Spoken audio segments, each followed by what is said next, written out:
From Sacred Heart University in Fairfield, Connecticut, this is The Pulse. Hello everyone, I'm Callie Joagostinas. And I'm Catherine Andes, and this is The Pulse. The first 100 days of any United States president is spent attempting to fulfill promises made during their campaign. Citlali Godinez sat down with professors and students to discuss what President Joe Biden has accomplished to date. A president's first 100 days in office serves as an opportunity to prove to Americans that they keep up to the promises made as candidates. I, Joseph Robinette Biden Jr. President Joe Biden was inaugurated on January 21st, 2021. As he stepped into the Oval Office, he had many promises to fulfill. COVID-19 seems never ending, but with a vaccine in place, there is hope. 50 days into office, the Biden administration celebrated a milestone: the congressional passage of a massive $1.9 trillion aid package. Similarly, on March 20th, Biden reached his promise of 100 million vaccines. In terms of COVID, I'm definitely very excited and happy that he's been able to, follow through with a lot of his promises, a lot of the goals that he set for himself. Vaccines, he had a goal of 100 million vaccines that was exceeded to around 150 million. With regard to vaccine distribution, I actually think President Biden has done a fairly decent job. I think he had two main advantages with regard to the COVID-19 vaccines. Number one being that he had the vaccine inherited from the previous administration, specifically President Trump, and having that vaccine, it's just a big deal, because now instead of having to focus on getting contracts and really getting it distributed, you can focus on the distribution aspect and looking at what didn't work. And that leads to the second advantage that he had with the COVID-19 vaccine, and that is generally the ability to have hindsight, right? President Trump didn't have that. This is very, very new. And his administration kind of seemed to struggle a little bit initially with the distribution. But by the end of his term, we were reaching roughly 1 million Americans per day getting vaccinated. And President Biden had that clear advantage coming in, seeing, listen, this is what worked, this is what didn't work. With the new issues with Johnson & Johnson, I don't know if that's going to hamper his goal. It is, they have 200 million doses, or Johnson & Johnson was contracted to have 200 million doses. It is that one dose vaccine, which is wonderful. So I don't know what this will do at this point. However, both Pfizer and Moderna have been contracted for 600 million doses, which represents 300 million vaccinated people. Education has been restricted due to the ongoing pandemic, and Biden has promised to extend the pause on student loan payments along with the 0% interest rate. The infrastructure plan Biden unveiled on March 31st would cut the core of Donald Trump's 2017 tax cuts. In other words, the corporate tax rate would increase 28% from 21%. Similarly, immigration has been a topic filled with many promises and one hard to tackle. In the midst of taking steps to reunite separated families, end travel bans, halt the border wall construction, and stop deportation for certain groups, there are still aspects of immigration that have yet to be addressed. He's appointed Vice President Harris to be in charge of immigration on the border, and she said that, one way to deal with that will be to improve the economies and the needs of people in those Central American countries where so many of them are coming from. We're still seeing a lot of these Trump-era policies and a lot of the things that were done in that administration still in effect. So unfortunately, that is a slower moving front. Border security is key to this. And I thought it was a really bad measure on his part to stop building the wall that Trump had started. And every border guard down there who's been interviewed said that the wall actually did have an important impact on immigration, and actually did prevent a number of people from flowing into this country. A president only has a 100-day grace period to prove himself before the patience of the public begins to wear thin. Whether President Biden can accomplish his goals is yet to be seen. Spread the faith. God love you all. May God bless America. For The Pulse, this is Citlali Godinez, Fairfield, Connecticut. COVID restrictions continue to be lifted. The theater arts program at Sacred Heart performed the spring musical once, in a way they never thought they would. Macy Carvalho has the story. Sacred Heart students performed the main stage production, leaving their masks backstage for the first time all year. Once is a love story about a Dublin musician and the Czech immigrant who inspires him to continue music and believe in love again. In alignment with equity guidelines and policies approved by the university, students who had received their vaccine were able to perform the show maskless. In addition, the Edgerton capacity was raised to 350 audience members, seated every other seat. Jerry Gehring is the director of the Theater Arts program here at Sacred Heart. Here on campus, our protocol is strong enough, and we are very dedicated to following all the COVID procedures here, that we have found ways to continue the art of theater and getting students on stage, working on shows. So we are one of the few universities in the country, in the fall semester especially, that still produce shows, and we did it in a safe way. More are producing shows during the spring, but it's a small percentage. So we're still leading the country in creating new theater with students during COVID. Senior Rebecca Radisic is playing the lead female in the show. Once tells the story about an Irish musician and a Czech immigrant, how this friendship blossoms over their love of music, and over the course of a few days kind of transforms into this love story.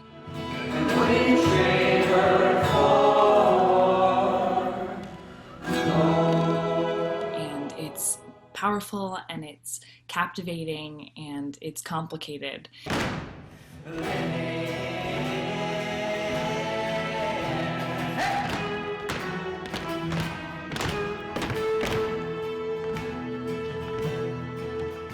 Process has been great. The cast is just unbelievably talented, and it's so amazing to work with these individuals.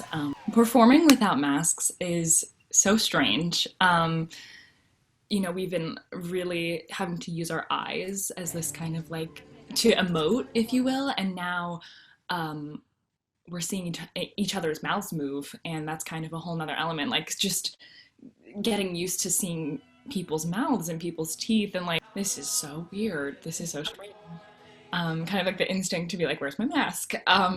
But it's so cool. And to know that like we're in this rehearsal space, and we're going to be in this performance space where I feel safe, and I feel protected, and I feel everyone else around me is safe, and it's a really great feeling. It's kind of freeing.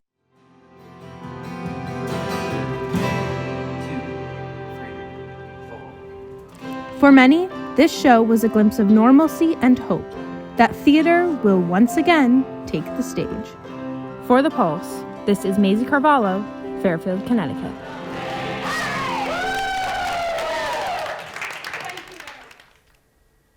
Stay tuned with us as we show an exclusive behind-the-scenes look at a new film produced by a fellow student from our very own SCMA program. After all your hard work, the studying, practices, and rehearsals, you deserve the best for what's next. The best in Connecticut higher education. Outstanding nursing and health professions programs, premier learning facilities and world-class tech labs, a nationally ranked business school, modern residential, social, and recreational facilities, championship D1 athletics, and pro-level performing arts.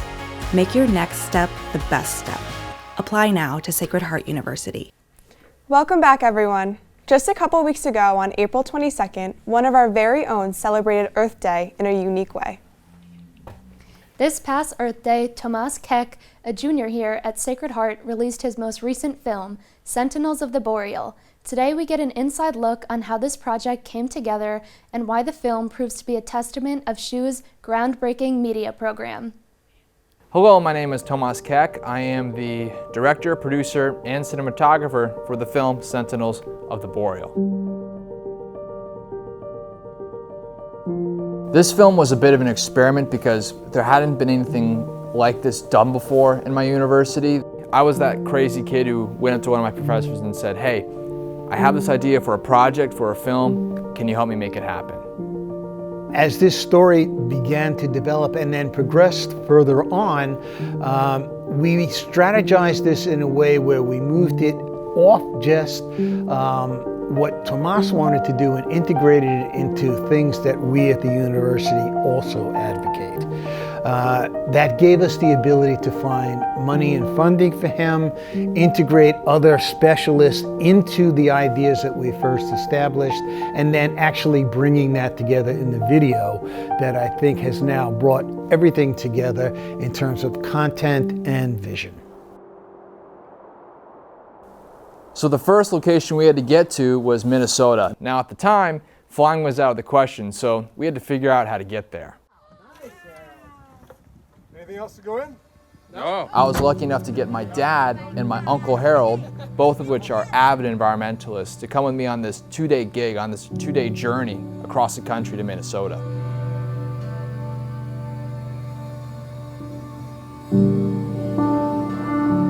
Now I remember on the drive it got a little bit crazy because at one point the snow had gotten so tough in Ohio that we could barely see in front of us.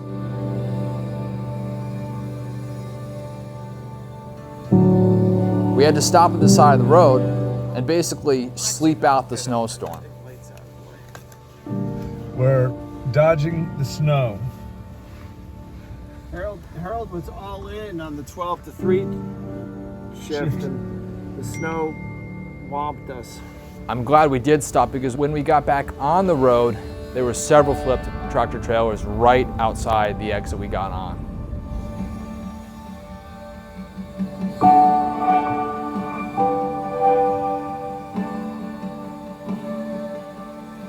Fortunately, we had the right conditions to continue the drive the rest of the way.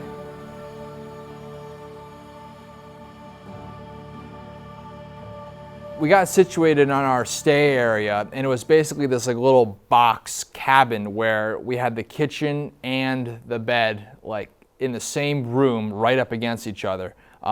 It was very tight fit for all three of us, but we made it work, especially when we got the coffee and the hot cocoa brewing on this cold winter's night. That morning we met up with some of our scientists and basically started searching for this great gray owl. The great gray owl, as many of you are probably aware of, is one of the most elusive birds in North America, and I knew it would be a very hard thing to do from the get-go. I remember how cold it was. That was great about the equipment I was using, as all of the equipment I was using was weather sealed and was able to deal with this negative 20-degree temperatures. With wind chill, it was probably negative 30 degrees. It was ridiculously cold.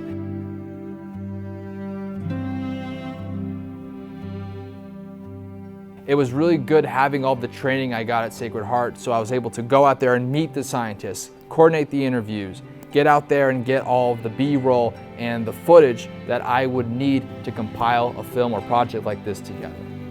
What we are as an institution is to encourage our students to believe in what they want to do can actually be accomplished.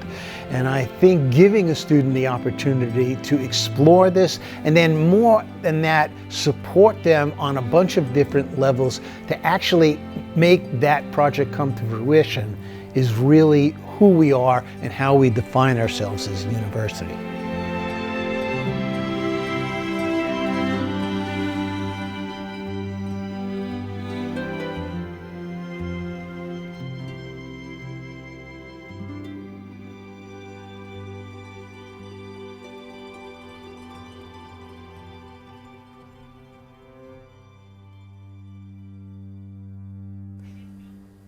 For nearly a year, the world was without sports, and now as sports are beginning to be played again, we have a wide variety of sports to cover, so let's get into it. This past year has been anything but normal, but football in the spring, now that's crazy. But the Sacred Heart Pioneers took it in stride and became the first team to win an NEC championship during a pandemic. Shannon Savinsky gives us a closer look into the preparation and the payoff. Trying to find a way through, fumbles the football into the end zone, and it looks like Sacred Heart has recovered, and that is it. The Pioneers are the NEC champions. The Sacred Heart Pioneers are now 5-time NEC champions headed to the FCS playoffs, but the journey here was not an easy one or a normal one. A lot of different logistics with the testing protocols and who's practicing, who's not practicing. Obviously we had to play a case in that with the weather starting January 25th, but I thought the kids did a great job reacting and changing on the fly. Football got it on both ends because some of the student athletes were not brought back to campus early. They were brought back to campus at the same time as the general population. So we had to factor that in as far as how prepared they were going to be. And football is a completely different animal. Like, they were not on campus for spring workouts or summer workouts or even wearing a helmet for 10, 12, 15 days in advance. It was different. We were on a lot of Zoom calls, which kind of sucked, to be honest. But I mean, it was good. It was tough meeting the freshmen. We didn't have a camp, so that was a challenge. But all the upperclassmen really stepped up and just led from the front. And it didn't matter if you were a captain or not. We had top to bottom leadership, and everyone did their job. Despite having to prepare for an unusual season, the Pioneers were the talk of the town, with many predicting very early on that they would come out on top. I think every year, regardless if it's COVID or not, it's challenging to win the NEC conference and to get that bid, but I think our coaches and our players were locked in and ready to go from day one. They hadn't played football in 15 months, and for them to come out and play a spring season with all the COVID situations and everything, they did a great job with it, and we were ready to go, and we capitalized on the opportunity that was given to us. After falling short of the win against Duquesne in their season opener, the two teams would meet again back in Pittsburgh for the NEC title game, and quarterback Marquez McCray feels the team was more prepared this time around. Give Juju the ball, the O-line will do great, and the defense will probably get us a bunch of stops. I'm feeling good, and I know our team's feeling good. We look good in practice this week so far, and the offense side of the ball is doing well, and then defense is doing well too. So I think we can come out on top. And the Pioneers did just that. Sacred Heart and Duquesne were tied at 27 by the end of regulation, and the NEC championship was headed into overtime for the first time ever. The feeling was just indescribable. Just being there, playing in a situation like that just is what makes the game fun, and that's what we come here to do, and have fun and win. Sacred Heart would go on to win 34-27 after a forced fumble was recovered by the Pioneer defense, making them NEC champs and giving them an automatic bid to the FCS playoffs. We wanted to write our story, and we controlled the pen, so I'm glad it ended that way. It was definitely very exciting. It's a good feeling when there's only 16 teams left and all FCS playing, and we're one of them. The Pioneers will face off against the Blue Hens of Delaware on Saturday, April 24th in the first round of the playoffs, and their game plan is simple. Win, honestly. For The Pulse, I'm Shannon Savinsky, Fairfield, Connecticut. The Pioneers would go on to lose to the Blue Hens 19-10 in a close game, which would wrap up their 2021 season until September. Have you ever wondered what it's like to be a media major or how a live broadcast is put together? Asia McCray gives us an inside look to what the Sports Communications and Media Arts program has to offer right here on SHU's campus.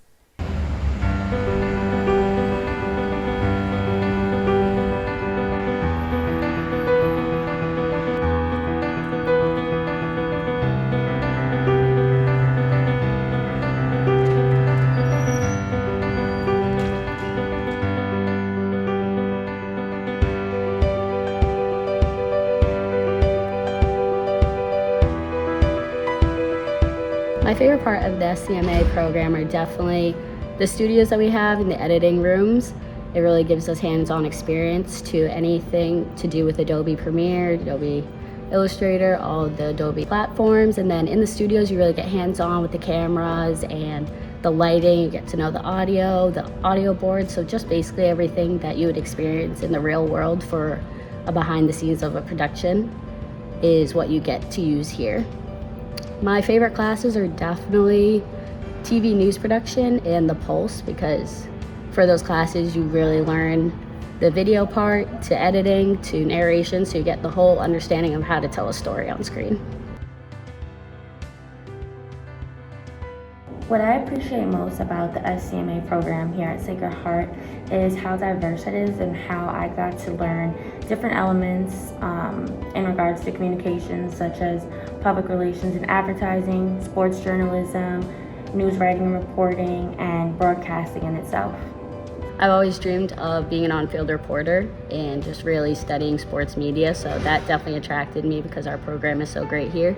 But also our building is just amazing. The studios are just basically brand new and everything they provide is really top tier.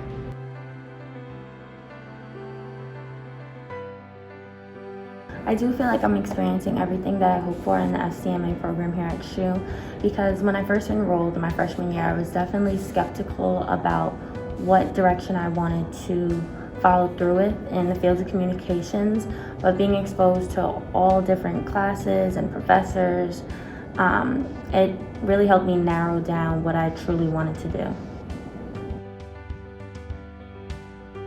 For me, the biggest decision and factor that led me to choose to pursue the grad program here, the SCM program, was basically I just wanted a broader knowledge of the sports media industry.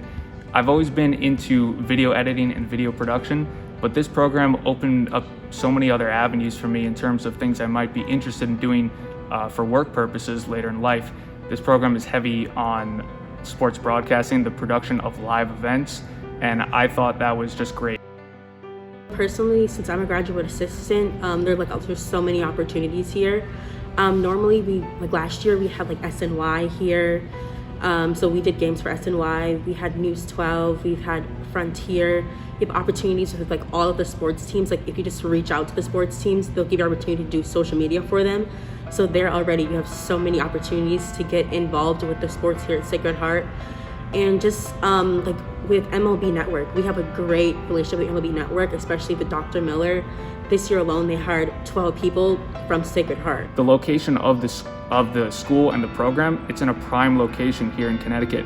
You're close to New York City. You got ESPN in Bristol, Connecticut. You got NBC Sports in Stamford, Connecticut, not too far away. Job opportunities and internship opportunities in this program are great. I definitely believe that the grad program is preparing me. I see already with people that I know that graduated, they're using the same equipment, it's using the same systems, they're doing it's exactly how it is in the real world. I am enrolling in the grad school program here at SHU because I feel like they have a very unique program, so I am very excited to be continuing my education here at Sacred Heart. Sacred Heart sports continue to stay busy throughout the remainder of the semester. Here's Mackenzie Carboni and Pat Kelleher with the final sports roundup for the spring 2021 athletic season. Hello everyone, and welcome to another edition of the SHU Sports Roundup. I'm Mackenzie Carboni. And I'm Pat Kelleher. With the spring semester coming to an end, let's do a final wrap-up of what is going on with Sacred Heart sports. The football season came to an end on April 24th. However, Julius Chestnut is keeping everyone on their toes for the near future.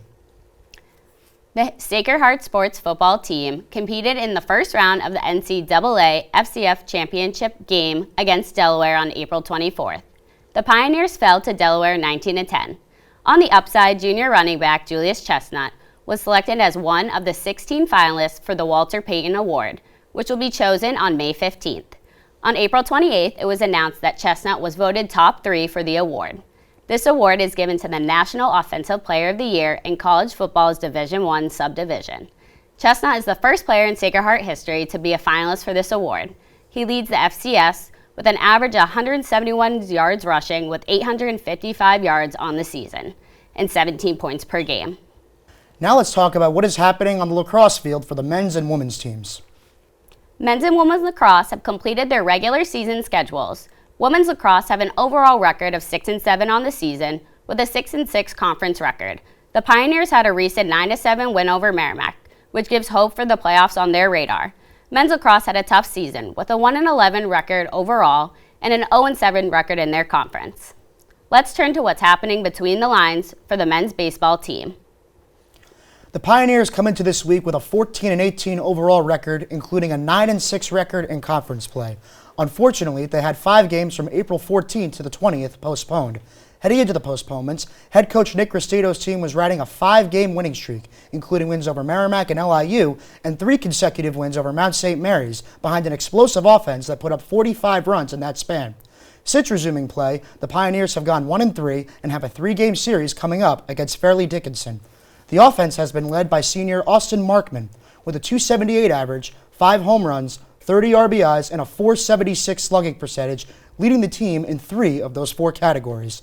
Junior Chase Jeter leads the pitching staff with a 4-2 record, 3.58 ERA, and 29 strikeouts over 37 2/3 innings pitched. Men's baseball is not the only team in the midst of their season on the diamond. Let's turn to what's happening with the women's softball team. The Lady Pioneers head into this week with an 8-14 record in conference play and 10-20 overall.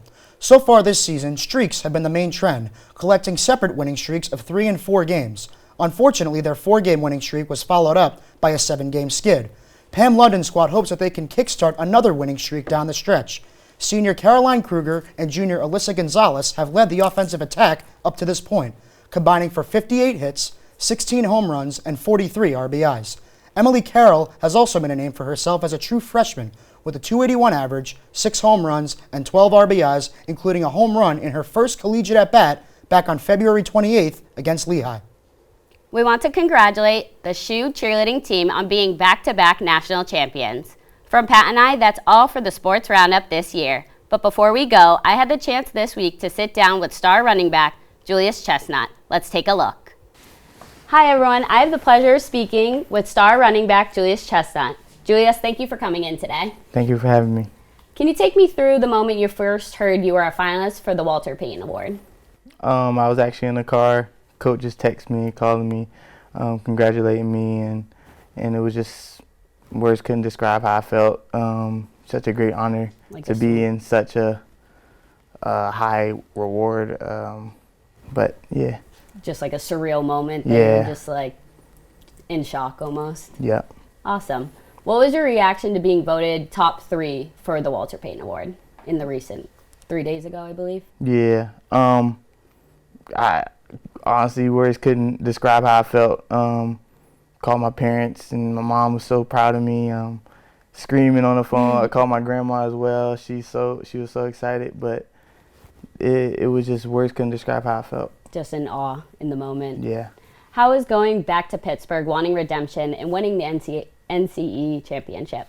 It was such an honor because we haven't beat Duquesne in such a long time, and it's been 5 years since we beat them, and beating them on a stage where it mattered, and such a crazy moment happened in the game. It just made it such even better.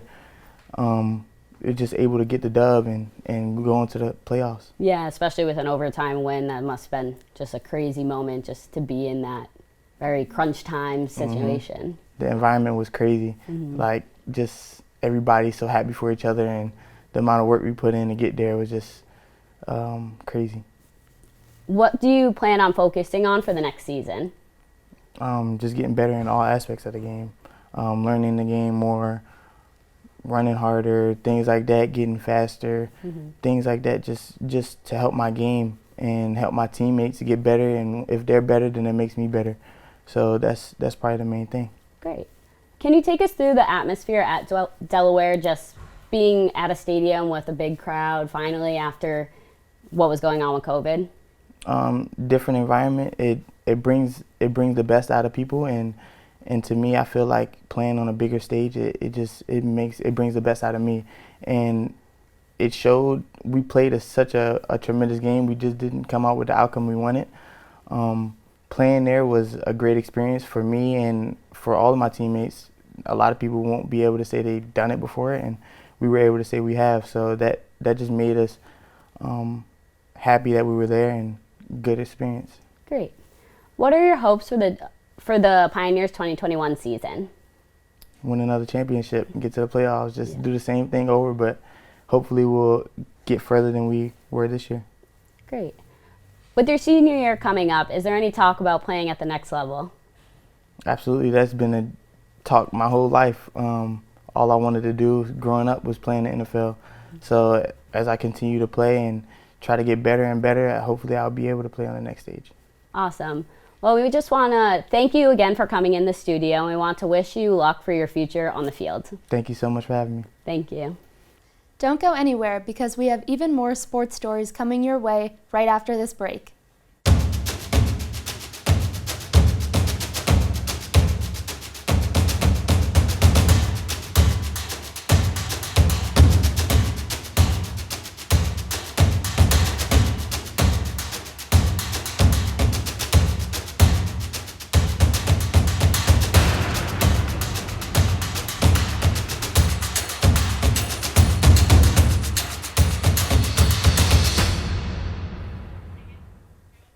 Welcome back. Around the country, different sports are finding ways to adapt their season to be COVID-friendly, and the Sacred Heart Club baseball team is no exception. Spring is in the air, and baseball is underway for Sacred Heart's club team. Their season has been led by their head coach, Marcel Facenda, who has expressed great excitement for the season after being on a break due to COVID-19. Stefan Ayanian has the story. The Sacred Heart Club baseball team has been gearing up to take on one of the most challenging seasons it has ever endured in the program's history. The team has had ample training since the fall 2020 semester while they awaited for games to be scheduled. Teams like Albany, UConn, Northeastern, UMass, and Boston College normally compete with Sacred Heart, but due to COVID they have opted out to not having a season, leaving Salisbury and Rowan University available to play them. Coach Facenda, who was a former Sacred Heart student and player for the club baseball team, took the head coaching job in 2019 and spoke on behalf of the team's fortune in having a spring season. At first I was excited for the guys to have the opportunity to play. It's been almost, a year and a half since the time the guys had last played. So just for them to have the opportunity to go back out there and to compete, I was thrilled for them. So far, the guys are doing great. They come ready to work, and I think they're excited to play. They want to have the opportunity to play, and it's been such a long time that they have that fire to go back out there and play. So they're doing a great job, and they make my job easy going to the field every single day to get work in. For the seniors, it is a surreal experience for them to have the luxury of competing for the final time in their careers. Leadership has been a key role for the team to stay focused and have a positive mindset throughout the season that has been led by senior captain and first baseman Jordan Banks. Banks, who transferred to Sacred Heart from Southern Vermont College in his sophomore year, has been appreciated for the hard work the team has put in. Being a senior leader and a team captain, it's really a team effort. A lot of the guys around me also helped me out. I would say it's been fun. Fun, and hopes for success for the rest of the season. For The Pulse, I'm Stefan Ayanian. In 1940, a new stadium was built for a high school program in a small suburban town in New Jersey. Over these past 80 years, that program has grown immensely and has become one of the most respected public school programs in the state. Pat Kelleher takes a look back and sat down with the man who scored the first touchdown at the field that still welcomes football fans to this day. Football in the Rumson-Fairhaven area has become a staple in the community. Over the last decade, the program has made the group final a whopping 7 times, racking in 5 state sectional championships. And in a small suburban town like Rumson, New Jersey, football has become prevalent, so it is important to look back and see where it all started.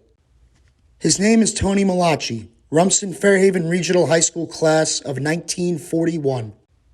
Tony was an all-conference running back, earning a scholarship to play football at the University of Miami. But the first week he arrived on campus, he was called to duty as the world was at war and more important obligations were necessary. Borden Stadium has been the home of Rumson-Fairhaven football now for over 80 years, first being built in the 1940 season, Tony's senior year. And the field that still stands 80 years later, Tony Malachi can proudly say he was the man to score the first touchdown for the Rumson-Fairhaven program on that field. 4-yard drive. We were making a drive, and they called my play, and I went through, hit a few guys down, and I wound up in the end zone. That was our first touchdown. The first year the Rumson football program got underway was 1934, and Tony's older brother, Lou Malachi, was a member of the inaugural team. When Tony enrolled at Rumson High School in 1937, the football program was just starting to find its footing. And with that, it became difficult to find opponents to play, and the opponents they would find were usually a lot bigger and stronger than them. We didn't have actually other schools that we were going to play with.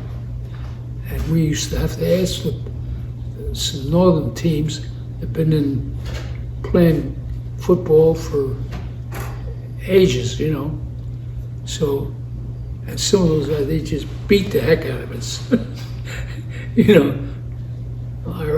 When we first started. After serving under General Patton, Tony and a few friends from back home decided it would be a great idea to start a Veterans League for football. Tony and his wife Sharon would go on to have 3 children together, all coming through the Rumson School program, and his 2 sons both coming through the Rumson football program as well.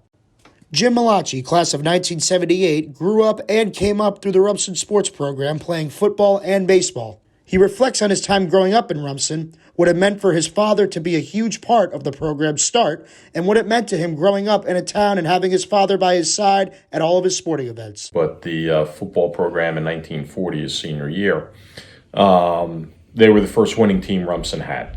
They lost on Thanksgiving Day, so it was 2 undefeated teams playing that day, and Thanksgiving was a big rivalry game. With football, I look over, he was in the stands. He was always there. Your freshman year, you play Saturday mornings. He was always there. When you played JV, they were always Monday afternoon games at that time. And a lot of parents weren't at the games because they were working. But my dad was always, didn't make a difference where we were. If we were in Marlboro, Manalapan, anywhere, he never missed. Now looking back 80 years later, Tony has nothing but gratitude for his time playing football in Rumson, and he still, to this day, as a 98-year-old, carries that same Rumson pride. And we say the Rumson Bulldogs. Reporting from the Pulse, I'm Pat Kelleher, Fairfield, Connecticut. Since the start of the pandemic, the United States Tennis Association has registered 4 million new players to tennis. Luca Casulduk has the opportunity to speak to the owner of the Tennis Club of Trumbull, John Pagano, on how the club is playing the community and young kids stay motivated during these times. Since the start of the pandemic, the United States Tennis Association has registered 4 million new subscribers to tennis. I had the opportunity to speak to the owner of the Tennis Club of Trumbull, John Pagano, on how the club is helping out the community and young kids to stay motivated during these unprecedented times. What is TCT is doing and what would be doing for the kids, because I've always had the kind of concern, throughout this pandemic, maybe kids are getting dismotivated, and it's very different when you're very into tennis already once you're an adult. But the development process. Right. So part of what we've been doing, and I think it actually was, we've started doing this before the pandemic, but in continuing it is creating programs that they're not as long. So the cost, it would allow, as you mentioned, one of the things that tennis is, it can be cost prohibitive. What we've been trying to do is find ways to reduce the cost for kids to enter the sport. So in other words, shrink the number of weeks, like the commitment level.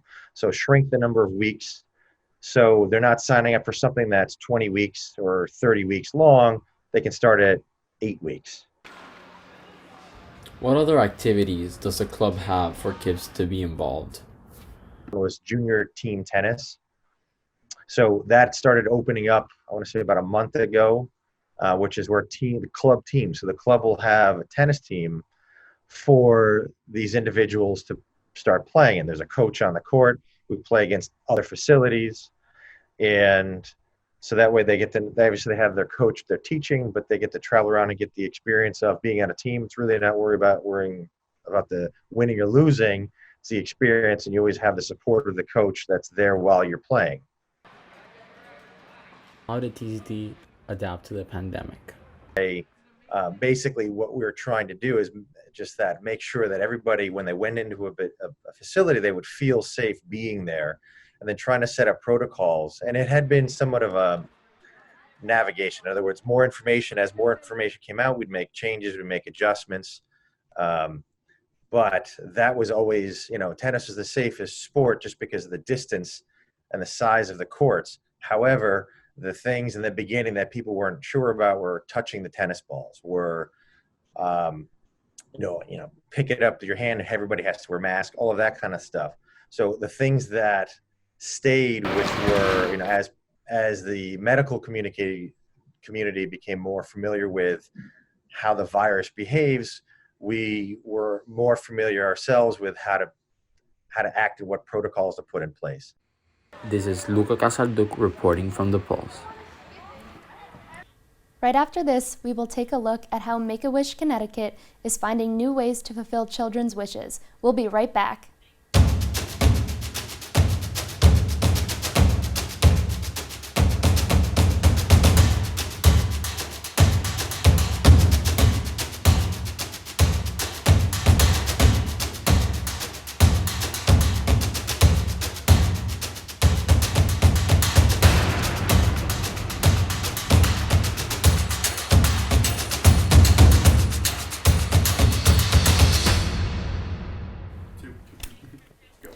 Welcome back. Let's see how a Sacred Heart sorority is partnering with Make-A-Wish Connecticut to instill hope in families. Isolation is not something new for a Wish kid. Hope is essential to these kids' recovery. Sacred Heart's Chi Omega chapter isn't waiting for hope, they're creating it. Take a look as Renee Viviano brings us behind the scenes of a child's wish come true. You're the first official Wish kid to visit this unofficial Wish business. Make-A-Wish has been in Connecticut for 35 years. 35 years. And this is a special day that we actually have a wishing place. In an interview with Karen Buckman, she elaborates on Make-A-Wish Connecticut's call to action and the importance of a wish. My name is Karen Buckman. I'm the Marketing, Communications, and Digital Manager at Make-A-Wish Connecticut. Feelings of isolation and hopelessness are all too familiar. They have hospital stays and doctor's visits and painful treatments, and that is their normal. So for them, finding hope in challenging circumstances is something that they've been doing before any of us heard the word lockdown, right? We have a theme that we're capitalizing on, which is, we work with all these schools and universities, the Chi Omega Sisters at a variety of universities, and the NCAA student athletes at other universities. And we have young fundraisers who epitomize that saying, don't wait for hope, create it. They've really jumped in, and it's the younger generation that's really kind of embodying that tagline. Our call to action is, don't wait for hope, create it. Sacred Heart University's Chi Omega sorority is an outstanding example of young people taking action and creating hope. Last weekend, Chi Omega had their Walk for Wishes event where they have surpassed their goal of $10,000 and are adopting Malia's wish to be granted on April 29th on World Wish Day. Where we've raised, I believe, just under $30,000 right now for Make-A-Wish. Seeing their faces and their reactions and hearing from them years later when they talk about their wish, it's just a great feeling, and knowing that we kind of directly helped with that. Chi Omega at Sacred Heart was able to grant this person's wish. My name is Maddie Berga. I am a sophomore, and I'm the director of philanthropy for Chi Omega. Being able to see how much joy it's able to bring to these kids while they're going through something so hard, I know that me and everyone in Chi O is so passionate about Make-A-Wish. Our goal is to raise $10,000 because the average wish costs $10,000. We haven't sponsored a wish in a really long time. So when I was working with Christina, I kind of decided I wanted to do something bigger than what we usually do. Chi Omega raised a total of $31,000. To learn more about Make-A-Wish Connecticut, visit ct.wish.org. This is Renee Viviano reporting for The Pulse. Thank you for joining us for the last episode of The Pulse for this semester. From all of us on the crew, we hope you have a fun and safe summer. Congratulations to the class of 2021, and we'll see you at the beach.